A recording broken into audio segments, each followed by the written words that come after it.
चढ़ाई देहनी कटौझा से जलवा उठाई देहनी भैरवस्थान में जाई के चढ़ाई देहनी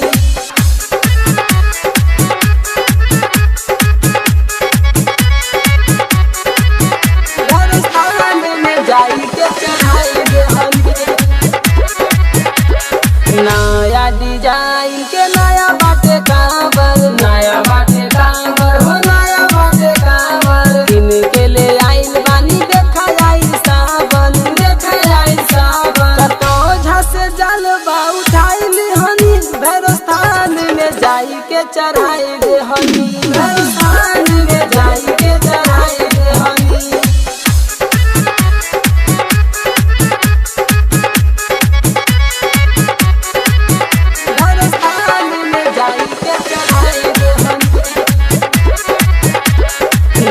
कुल राजा काबर लाइल बारे कीन के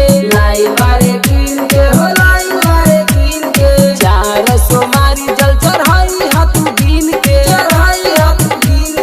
राइटर संतोष भंगी लाई देहनी भैरवस्थान में जलवा चढ़ाई देहनी राइटर संतोष भंगी